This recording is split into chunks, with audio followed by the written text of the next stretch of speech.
Tuhan firman-Mu ajaib, kekal meski gunung menghilang. Tiada huruf yang gagal, tak terpatahkan siasat. Hidup seperti-Mu ya Allah, lebih dari emas. Aku bersaksi kitab-Mu, kitab yang suci. Mendengarkan firman-Mu, hibur hati yang luka. Terangilah langkahku kemanapun ku pergi. Biarkanlah firman-Mu berkuasa atasku. Ubahkanku, bebaskanku, ku mau menyenangkan-Mu. Salam jumpa pemirsa terkasih, saya menyambut Anda sekalian dimanapun Anda berada dalam episode terbaru program studi harian kita Semua Kitab Suci. Ini adalah sebuah kesempatan yang sangat baik untuk berkumpul di seputar Alkitab, firman Allah yang hidup, dan pesan Allah bagi kita yang adalah roti harian yang kita konsumsi sebelum kedatangan Kristus. Ini kesempatan emas bagi kita untuk datang di hadapan Alkitab dalam semangat untuk belajar dan menjadi murid serta memahami apa yang Alkitab katakan. Kita telah mulai dalam episode sebelumnya dengan sebuah pendahuluan untuk kitab Hosea, kitab pertama dari nabi-nabi kecil. Hari ini dengan kasih karunia Tuhan, kita akan memulai studi kita dalam pasalnya yang pertama. Saya mendorong Anda untuk menyiapkan Alkitab Anda dan mengikuti studi ini bersama kami. Jika Anda punya pertanyaan, kirimkan pada kami. Dengan kasih karunia Tuhan, kami akan mencoba menjawab pertanyaan Anda. Untuk memulai, izinkan saya untuk menyambut tamu kehormatan di studio, seorang hamba Tuhan, Saudara Yosef Riyad. Selamat datang, Saudara Yosef. Terima kasih, Saudara Riyad. Kami juga menyambut hadirin di studio, selamat datang. Pemirsa terkasih, kita akan memulai pembelajaran sesaat lagi, jadi tetaplah bersama kami.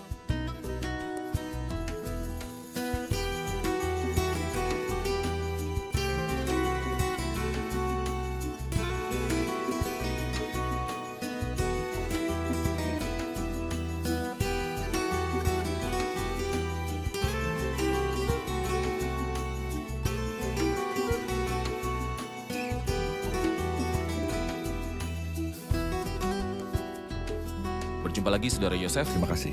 Dengan kasih karunia Tuhan kita akan mulai pasal 1 dari kitab Hosea. Saya ingin Anda memberi kami sebuah komentar tentang subjek ini sebelum kita mulai membaca dan mempelajari ayat-ayatnya. Ini bercerita tentang keluarga Hosea dan istrinya. Ia mempunyai 3 anak, seorang putra dan seorang putri. Dan yang terakhir seorang putra. Ia memberitahu kita nama-nama mereka. Tentunya nama-nama itu memiliki arti karena ini adalah kitab Allah yang besar. Kita akan melihat tujuan kisah ini yang bisa kita katakan sebuah tragedi, namun itu secara tepat menggambarkan dan mengekspresikan perasaan-perasaan Allah pada waktu itu. Ia bertunangan dengan Israel dan ia mengasihinya. Namun ia tidak setia dan meninggalkan suaminya. Ia meninggalkan Tuhan dan menyembah lembu emas dan bukan Allah. Sebagaimana Anda rujuk sebelumnya dalam pendahuluan dalam episode terdahulu bahwa pasal 1-3 berbicara tentang bagian keluarga pribadi dari Hosea. Kita masih berada dalam pasal 1 dari bagian keluarga pribadi ini. Benar. Saya akan membaca beberapa ayat dan kembali kepada Anda dengan pertanyaan. Pasti. Firman Tuhan datang kepada Hosea bin Beeri pada zaman Uzia, Yotam, Ahaz, dan Hizkia, raja-raja Yehuda. Dan pada zaman Yeroboam bin Yoas, raja Israel. Ketika Tuhan mulai berbicara lewat Hosea, Tuhan berkata kepada Hosea, "Pergilah, kawinilah seorang perempuan sundal dan peranakanlah anak-anak sundal. Karena negeri ini bersundal hebat dan membelakangi Tuhan." Jadi ia pergi dan mengambil Gomer binti Diblaim, dan ia hamil dan melahirkan seorang putra. Lalu Tuhan berkata padanya, "Berilah nama Israel kepada anak itu, sebab sedikit waktu lagi maka aku akan menghukum keluarga Yehu karena hutang dari Israel, dan aku akan mengakhiri pemerintahan kaum Israel. Maka pada waktu itu aku akan mematahkan busur panah Israel di lembah Yizreel." Saudara Yosef, firman dimulai dengan firman Tuhan, bukan firman Hosea. Jadi ini adalah sebuah pewahyuan kepada Hosea, namun ia mendokumentasikan sejarah firman ini dengan menyebut nama raja-raja Yehuda dan seorang raja Israel. Ya. Apakah perlunya dokumentasi sejarah firman Allah? Apakah yang diajarkan hal ini pada kita? Ketika kita memandang pada periode saat Hosea bernubuat, kita melihat latar belakang firman Allah pada waktu itu. Itu latar belakang yang suram khususnya di dalam kerajaan Israel. Kita tahu sebelum itu sesudah Salomo, kerajaan Israel terbagi menjadi 2. Bagian utara dinamakan Efraim atau Samaria. Pada faktanya karena sejak awalnya mereka menyembah dua lembu emas dan bukan Allah. Pendokumentasian sejarah menunjukkan kepada kita latar belakang yang darinya Tuhan mengatakan nubuatan ini lewat mulut dari Hosea. Baik. Firman Tuhan kepada Hosea memerintahkan agar ia memperistri seorang pelacur dan memperanakan anak-anak sundal seperti yang dikatakan Alkitab. Karena negeri itu telah melakukan persundalan besar dan meninggalkan Tuhan. Jadi ia pergi mengambil Gomer binti Diblaim. Dan ketika ia mengandung, ia menyebut nama putra pertama Yisrael. Saya ingin Anda mengomentari arti dari nama-nama keluarga Hosea atau rumah tangga Hosea bersama Gomer istrinya. Gomer istrinya, arti dari Gomer adalah kepenuhan. Sebagian besar di sini menandakan kesalahan yang lengkap dan kepenuhan kejahatan. Pelanggaran mereka telah mencapai kepenuhannya seperti yang kita lihat ketika mempelajari nubuatan ini. Sedangkan untuk Diblaim, para ahli berkata bahwa itu memiliki dua arti. Arti pertama adalah dua kue ara dan arti kedua adalah pelukan ganda. Jika kita mau mengambil arti pelukan ganda untuk Diblaim, ini akan menunjukkan kepada kita keadaan bangsa itu. Mereka tidak menyangkal bahwa mereka mengikut Tuhan, namun mereka secara sah menyembah Allah dan memeluknya. Bisa dikatakan begitu, namun mereka menyembah Menyambut berhala-berhala. berhala-berhala. Benar. Ini adalah apa yang Elia katakan, yang juga ada di dalam kerajaan utara. Sampai kapan kalian tetap mendua hati? Kalau Tuhan itu Allah, sembahlah Allah. Kalau Baal itu Allah, sembahlah Baal. Mendua hati di antara dua hal itu tidak akan berhasil. Ada pelukan ganda. Ia memeluk suaminya dan juga sahabat-sahabatnya. Ini tidak akan berhasil. Tidak seorang pun dapat menerima ini. Lalu bagaimana Allah menerimanya? Jadi seakan-akan Allah ingin mengejutkan umat itu melalui situasi yang ganjil ini. Seseorang berkata bahwa kekudusan Hosea tidak terpengaruhi karena ia melakukan apa yang telah ia lakukan dalam ketaatan kepada firman Allah. Namun ketidakkudusan Gomer itu berlipat ganda karena ia menikahi hamba Allah sementara ia hidup dalam perzinahan. Ini menandakan bahwa kudusan Allah tidak dapat terpengaruh sementara ketidakkudusan umat itu berlipat ganda karena mereka menyembah Allah yang kudus, sedangkan anak-anak mereka adalah anak-anak hasil persundalan. Ini karena ketidakkudusan hanya menghasilkan ketidakkudusan. Bahkan jika itu dikaitkan dengan kudusan yang paling luar biasa, saya tidak dapat mencampurkan ketidakkudusan dan mengharapkan kudusan sebagai hasilnya. Itu akan menghasilkan ketidakkudusan juga. Oke, jadi ketidakkudusan menghasilkan ketidakkudusan Benar. ganda. Anda berkata bahwa arti dari Gomer adalah kepenuhan dan ini merujuk pada kesalahan yang lengkap. Jika Israel berpikir tentang berada dalam kepenuhan moral, itu hanyalah asumsi. Israel menganggap dirinya sempurna tapi tanpa suatu esensi. Arti Diblaim adalah pelukan ganda, tapi itu juga artinya dua kue ara. Ara juga menunjukkan sebuah keadaan yang berbuah-buah yang tidak ada di dalam bangsa itu. Benar. Jadi bangsa itu seperti pohon ara dengan daun-daun, tetapi tanpa ara, tanpa buahnya. Yang kemudian hari membuat Tuhan perlu mendatangkan penghakiman atas pohon ara ketika ia mengutuknya, karena pohon itu hanya memiliki daun-daun tanpa buah. Karena itu ini adalah sebuah keadaan perzinahan, Saudara Yosef. Suatu perzinahan moral dan spiritual terhadap Tuhan. Lalu mengandunglah perempuan itu dan melahirkan baginya seorang anak laki-laki, kemudian Tuhan berfirman, berilah nama Yisrael kepada anak itu. Mohon komentari arti dari Yisrael. Mengapa Tuhan memanggil dia Yisrael dan kemudian berkata, sedikit waktu lagi maka aku akan menghukum keluarga Yehu karena hutang darah Yisrael. Saya dapat melihat sebuah penjelasan ganda karena masalah ini. Allah mulai dengan Israel. Kata Israel sendiri sebuah kata yang baik. Karena itu berarti Allah menabur, dan ini bawa kita kepada akhir pasal ketika berbunyi orang Yehuda dan orang Israel akan berkumpul bersama-sama. Dan akan mengangkat bagi mereka satu pemimpin, lalu mereka menduduki negeri itu. Sebab besar hari Israel itu. Itulah saat Tuhan menanam umatnya di negeri itu. Jadi seakan-akan putra pertama memberitahu kita tentang maksud tujuan Allah dan apa yang Allah rencanakan bagi umat itu. Namun di kemudian hari putrinya dinamai Lo-Ruhama. Kemudian lahirlah putranya yang dinamai Lo-Ami. Lo-Ruhama artinya tidak ada belas kasihan, tidak dikasihani. Lo-Ami artinya bukan umatku, seakan Allah menjatuhkan hukuman sebangsa ini sebagai hasil pengkhianatan mereka. Tidak ada belas kasihan atas mereka selain pengasingan dan penghakiman, dan mereka bukan umatku lagi.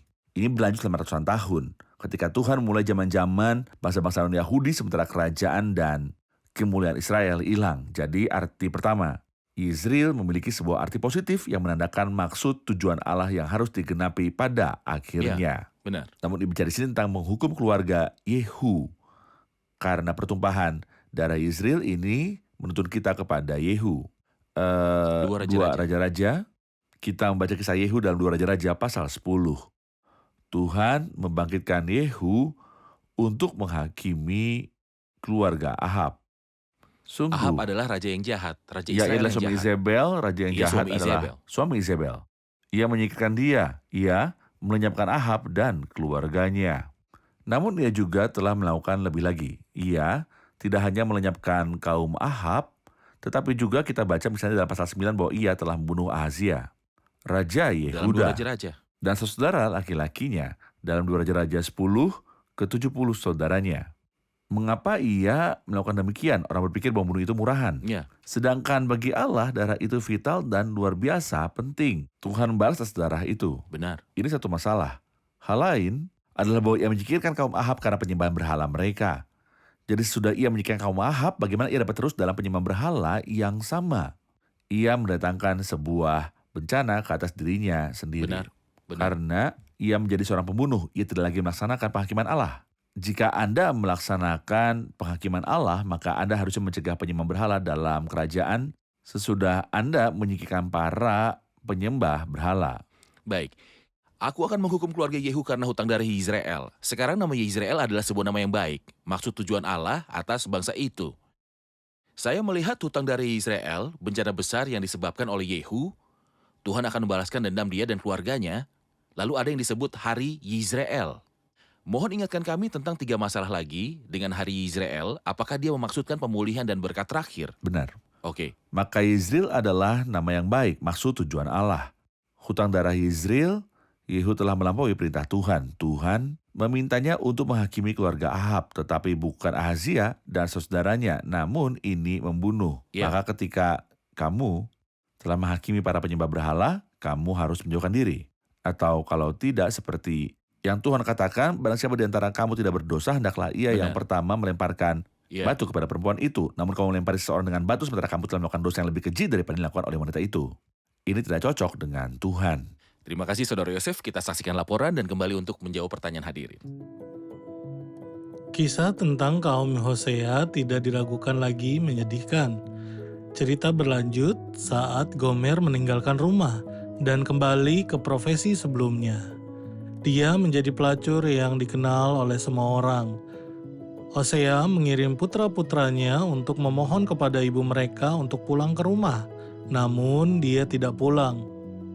Akhirnya Hosea mencarinya sampai menemukannya dan membelinya untuk memulangkan dia ke rumahnya. Pemirsa terkasih, sungguh gambaran juru selamat kita yang luar biasa. Dia telah menciptakan kita dan kita adalah miliknya. Namun kita bersalah karena meninggalkannya dan memberikan kasih, emosi-emosi, dan waktu istirahat kita ke dunia. Namun, meskipun kita semua adalah orang berdosa, Dia datang ke bumi dan membeli kita dalam keadaan kita yang mengerikan, untuk menjadikan kita anak-anaknya yang sah. Sungguh kasih yang sangat luar biasa. Saudara ayat, di sini kita melihat bahwa Hosea memperistri seorang pelacur. Apakah tindakannya benar dengan menikahi seseorang perempuan yang tidak benar? Hak Hosea adalah untuk memiliki seorang istri yang setia dan sebuah pernikahan yang tenang seperti orang lain. Ini seakan Allah menaruh dia dalam situasi yang sulit. Apa maksud tujuan Allah? Kita khawatir dengan Hosea dan melupakan Allah Hosea. Allah Hosea melewati tragedi ini kalau bisa dikatakan demikian. Akankah seorang murid melebihi gurunya? Akankah seorang hamba melebihi tuannya? Jika Allah berada dalam sebuah hubungan pengantin dengan bangsa yang berkhianat, lalu apa anehnya jika Nabi Allah yang mengekspresikan dia untuk menikahi seorang istri yang berkhianat untuk menjadi sebuah alarm bagi bangsa yang telah mengkhianati Tuhan dan berpaling menjauh dari Allah. Sungguh Allah akan memulihkan dan membantu hambanya sepanjang ia berada dalam jalan ketaatan. Namun fokusnya harus karena Allah ingin menggambarkan sebuah poin tertentu. Ia berkata, pergilah kawinlah seorang perempuan sundal karena negeri ini bersundal hebat. Dengan membelakangi Tuhan. Kita ingat sebelumnya dalam Yeremia bahwa Tuhan berkata pada Yeremia untuk tidak menikah. Benar. Tuhan berkata pada Yeremia untuk tidak menikah, sementara ia berkata pada Hosea untuk memperisi seorang pelacur. Semua ini rencana Tuhan untuk sebuah penyelamatan lewat hamba-hambanya. Hizkia menderita ketika tidur di sisi kanannya selama beberapa hari, lalu dilanjutkan dengan sisi Benar. kiri. Juga ketika aku mengambil istrimu, kamu tidak menangis. Allah telah mencerahkan semua ini. Saya ingin mengatakan bahwa hamba Allah bukan sekedar seperangkat alat perekam yang menekan sebuah tombol dan mengatakan turut firman merasakan Allah. Ia akan perasaan-perasaan turut Allah. mengatakan perasaan-perasaan Allah. Jadi ketika Paulus berkata, jika ada orang yang merasa lemah, tidakkah aku turut merasa lemah? Apa yang membuat Anda Benar. menjadi lemah? Benar, Karena Allah sedih atas keadaan bangsa itu yang telah tersesat. Apa yang membuat Anda menjadi lemah? benar. Saudara Yosef ayat 6 berkata, lalu perempuan itu mengandung lagi dan melahirkan seorang anak perempuan. Berfirmanlah Tuhan pada Hosea, berilah nama Lo-Ruhama kepada anak itu, sebab aku tidak akan menyayangi lagi kaum Israel. Pertanyaan saya mengenai yang berikut, dan sama sekali tidak akan mengampuni mereka, tetapi aku akan menyayangi kaum Yehuda dan menyelamatkan mereka demi Tuhan Allah mereka. Aku akan menyelamatkan mereka bukan dengan panah atau pedang, atau alat perang, atau dengan kuda. Ia tidak akan menyelamatkan kaum Israel, tetapi akan menyelamatkan kaum Yehuda. Apakah Yehuda lebih kudus dan saleh daripada kaum Israel, sehingga Allah mau menyelamatkan mereka? Ada dua hal baik tentang Yehuda. Pertama, mereka tetap bersama keluarga Daud menurut rencana Allah, sedangkan kaum Israel mereka memiliki raja-raja sendiri. Kita akan melihat banyak keluarga atau kaum, dan saat kita mempelajari kitab ini, kita akan membaca bagaimana raja yang bangun pagi akan membunuh raja yang berkuasa dan merebut tahtanya. Semuanya jahat. Ini adalah masalah pertama. Kedua, bait Allah masih ada di Yehuda, Yehuda.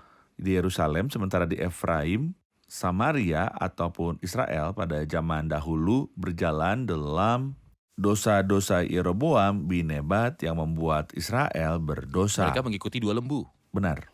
Selain itu, beberapa raja Yehuda saleh seperti Hizkia, Yosia, dan Yosafat di hadapan mereka. Namun tidak ada raja, tidak ada satu raja pun dari 19 raja Israel yang saleh. Semuanya lebih jahat daripada yang lainnya. Termasuk Ahab dan Izebel. Iya, Izebel telah membawa penyembahan berhala Baal ke negeri Israel. benar. Saudara Yosef, Anda merujuk bahwa Tuhan akan berbelas kasihan dan menyelamatkan keluarga atau kerajaan Yehuda karena mereka mengikuti Tuhan. Mereka adalah perluasan keluarga Daud dan bait suci ada di sana. Lalu ia berkata, tetapi aku akan menyayangi kaum Yehuda dan menyelamatkan mereka demi nama Tuhan Allah mereka. Keselamatan apa dan kapan ia akan menyelamatkan mereka? Saat Anda membaca ayat 7, Anda akan menemukan bahwa itu perlu dipikirkan. Tetapi aku akan menyayangi kaum Yehuda. Siapakah yang sedang bicara di sini? Tuhan bukan? Aku akan menyelamatkan mereka demi Tuhan Allah mereka. Jadi inilah Tuhan yang akan berbelas kasihan atas mereka demi Tuhan. Ini mengingat kita akan banyak ayat dalam perjanjian lama. Roh Tuhan Allah ada padaku. Oleh karena Tuhan telah mengurapi aku. Yang berbicara adalah Tuhan. Lalu Roh Kudus ada di atasnya dan yang mengutusnya adalah Tuhan. Inilah poin yang sama, menyelamatkan mereka demi Tuhan Allah mereka. Jadi akan berbelas kasihan adalah Yehova Bapa, dan ia akan berbelas kasihan atas mereka lewat Kristus. Lalu seperti dalam Lukas pasal 2, dikatakan hari ini telah lahir bagimu juru selamat, yaitu Kristus Tuhan di kota Daud, yang namanya adalah Yesus. Kata Yesus artinya Tuhan adalah juru selamat, karena dialah yang akan menyelamatkan umatnya dari dosa mereka. Di sini kita melihat keselamatan dari Allah, tentu saja keselamatan kekal. Selain itu dia telah meninggalkan mereka sia-sia yang sangat sedikit. Jadi mereka kembali dari pengasingan di Babel, dan di masa depan dia akan mengembalikan mereka ke negeri itu. Baik. Setelah dia berbicara tentang Israel, bahwa dia tidak akan mengasihani mereka, dan bahwa mereka bukan umatnya, ia berkata dalam ayat 10, tetapi kelak jumlah orang Israel akan seperti pasir di laut yang tidak dapat ditukar dan tidak dapat dihitung. Dan di tempat di mana dikatakan kepada mereka, kamu ini bukanlah umatku, akan dikatakan kepada mereka anak-anak Allah yang hidup. Orang Yehuda dan orang Israel akan berkumpul bersama-sama dan akan mengangkat bagi mereka satu pemimpin, lalu mereka akan menduduki negeri ini sebab besar hari Yisrael itu. Setelah mereka dihakimi, dia berbicara tentang semacam persatuan dan kepulangan. Kapan dan bagaimana ini akan terjadi? Ya itu sudah jelas. Omong-omong saya ingin mengatakan bahwa terlepas dari isi pasal 1, 2, dan 3 menyedihkan. Tetapi pasal-pasal ini, 1, 2, dan 3 diakhiri dengan berkat. Jadi di sini kita menemukan sebuah berkat besar dalam ayat-ayat terakhir. Bahkan ada berkat-berkat yang lebih menakjubkan dalam ayat terakhir dari pasal 2. Lalu di akhir pasal 3 ada puncak yang indah di akhir pasal 3. Ini adalah pemberitahuan umum. Namun orang Yehuda dan orang Israel akan dikumpulkan bersama-sama. Tentu saja ini tidak pernah terjadi sejak awal sejarah. Ya, Setelah kerajaan terbelah dan 10 suku telah diasingkan ke Asyur, mereka tidak kembali sampai sekarang. sampai sekarang. Namun dikatakan di sini bahwa orang Yehuda dan orang Israel akan berkumpul bersama-sama dan akan mengangkat bagi mereka satu pemimpin, lalu mereka akan menduduki negeri itu, sebab besar hari Israel itu. Itulah saatnya Tuhan akan mengumpulkan umat pilihan dari seluruh penjuru bumi ketika Kristus menampakkan diri dengan kemuliaan dan keperkasaan seperti yang telah kita baca tentang ini dalam banyak ayat. Salah satu yang paling jelas adalah di Injil Matius pasal 24. Setelah penampakan Kristus, dia akan mengutus malaikat-malaikatnya dengan mencakar yang keras dan mereka akan mengumpulkan umat pilihannya. Baik, terima kasih Saudara Yosef. Kita akan menerima pertanyaan dari hadirin. Ayat 10 berkata, tetapi kelak jumlah orang Israel akan seperti pasir di laut yang tidak dapat ditakar dan tidak dapat dihitung. Dan di tempat di mana dikatakan kepada mereka, kamu ini bukanlah umatku, akan dikatakan kepada mereka, anak-anak Allah yang hidup. Jelas bahwa dia akan berkata kepada mereka yang bukan umatku bahwa kamu akan menjadi umatku. Namun di sini ia berkata anak-anak Allah yang hidup. Apa yang akan kita pahami dari ungkapan ini? Silakan Saudara Yosef. Seperti yang kami katakan, bagian terakhir dari pasal ini berbicara tentang pemulihan. Bahkan ketika Tuhan memulihkan, dia tidak mengembalikan keadaan kita seperti sebelum tersesat dan terhilang. Namun dia memulihkan kita ke posisi yang lebih unggul yang tidak pernah kita miliki. Benar. Jadi mereka adalah umatnya. Namun kemudian dalam pemulihan mereka dan dalam berkat yang Allah simpan bagi mereka, mereka tidak hanya akan menjadi manusia, tetapi anak-anak Allah yang hidup. Ayat ini dikutip 2 kali dalam perjanjian baru dalam Roma 9 dan 1 Petrus pasal 2. Dalam Roma 9 kata-kata ini tentang orang-orang non-Yahudi. Sementara dalam 1 Petrus 2 dia bicara dengan orang-orang pilihan dari bangsa ini. Iya, Di masa lalu kamu bukan umatku, kamu adalah lo ami. Namun sekarang kamu adalah umatku, kamu adalah lo ruhama, tidak mendapat belas kasihan, tapi sekarang kamu beroleh belas kasihan. Ini adalah perkataan Rasul Petrus dalam suratnya yang pertama pasal 2, namun dalam surat kepada Jemaat Roma pasal 9 kita baca tentang panggilan kepada orang-orang Yahudi. Jadi katanya dalam ayat 24, yaitu kita yang telah dipanggilnya. Bukan hanya di antara orang Yahudi, tapi juga dari antara bangsa-bangsa lain. Karena ia juga berkata dalam Hosea, dan ia mengutip ayat yang bukan umatku akan kusebut umatku. Dan yang bukan kekasih, kekasih. Ini adalah lo ruhama dan lo ami.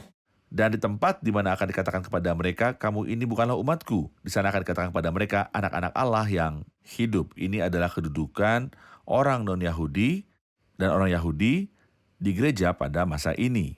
Di masa lalu, kita sebagai orang non-Yahudi bukanlah umat Allah. Kami seperti anjing di hadapan manusia. Benar. Mereka juga bukan umat karena mereka berada di bawah penghakiman. Lo ami, syukur kepada Allah, dia mengumpulkan sisa orang Yahudi dan sisa orang non-Yahudi dalam gereja. Jadi kita menjadi anak-anak Allah yang hidup. Sungguh hak istimewa yang luar biasa. Dan karena kamu adalah anak, maka Allah telah menyuruh roh anaknya ke dalam hati kita yang berseru, ya Aba, ya Bapa. Lalu kita berada dalam hubungan yang melekat erat dengan Allah sebagai anak-anak Allah yang hidup. Tentu dalam pemulihan terakhir mereka akan dilahirkan kembali, dan Roh Kudus adalah sumber kelahiran kembali, mereka akan menjadi anak-anak Allah atau anak-anak Allah yang hidup. Jadi Anda ingin mengatakan bahwa ayat ini memiliki penerapan ganda. Iya, Saat ini berlaku untuk mereka yang berada di gereja orang Yahudi dan non-Yahudi. benar. Dan di masa depan itu berlaku untuk bangsa ini pada hari Israel yang besar, ketika Tuhan akan mengumpulkan mereka dari semua bangsa di bumi. Benar.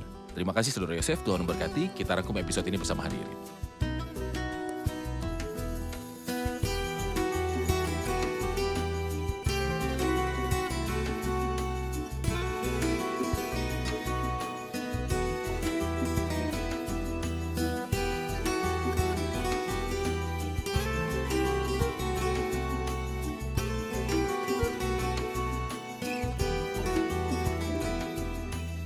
Halo semua.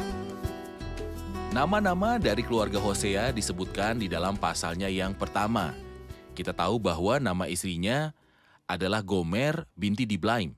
Anak-anaknya adalah Yezreel, lalu Lo Ruhama, dan Lo Ami. Kami ingin tahu apa arti dari nama-nama ini dan juga maknanya.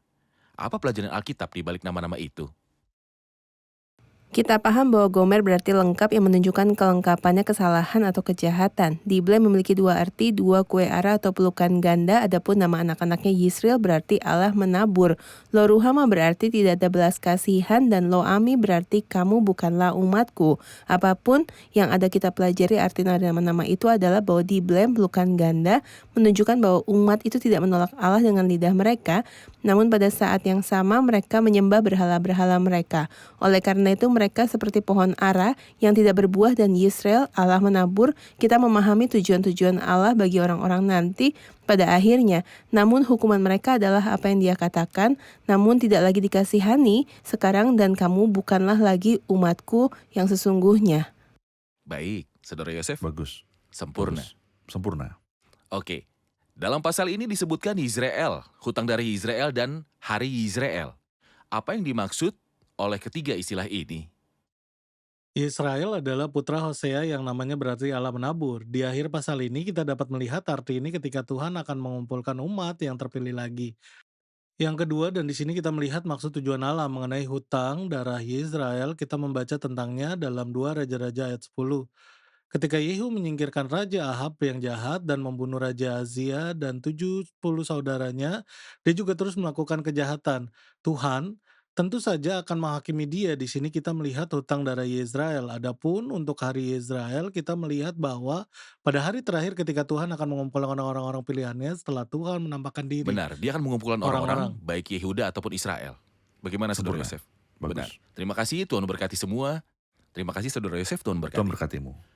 Pemirsa terkasih, dalam episode hari ini kita belajar bahwa pasal 1 dari kitab Hosea berbicara tentang perasaan-perasaan Tuhan terhadap umatnya. Kasihnya yang mengalir kepada umatnya, walau umatnya, yaitu bangsa yang terdahulu, telah melakukan pelacuran dan juga penyembahan berhala. Namun Tuhan berbicara tentang suatu hari yang akan datang ketika Dia membuat orang-orang ini kembali kepadanya dengan pertobatan yang tulus. Lalu alih-alih hanya kembali padanya, alih-alih tidak menjadi umatnya, mereka tidak hanya akan menjadi umatnya, tetapi mereka akan disebut anak-anak Allah yang hidup. Jadi Allah ingin berkata, aku tidak akan membawa mereka kembali ke keadaan yang lama, atau ke keadaan mereka sebelum kejatuhan dalam dosa dan penyimpangan. Allah akan memberi mereka apa yang disebut hubungan darah yang berarti menjadi anak-anak Allah yang hidup. Itu artinya mereka akan dilahirkan kembali dari Allah. Allah memberi kasih karunia-Nya kepada mereka.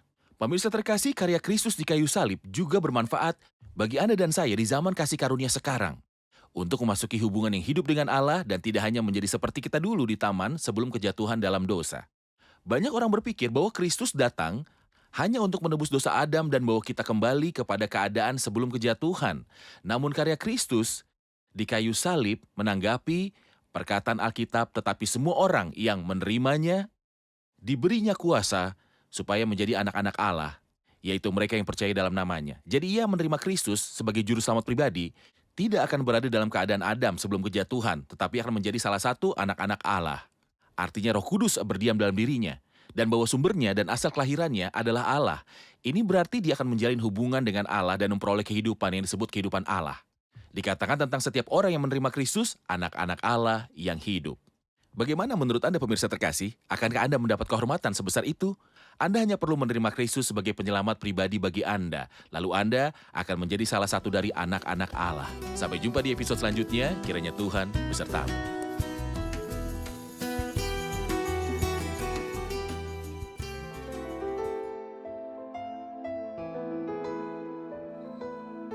Tuhan firman-Mu ajaib, kekal meski gunung menghilang. Tiada huruf yang gagal, tak terpatahkan siasat. Hidup seperti-Mu ya Allah, lebih dari emas.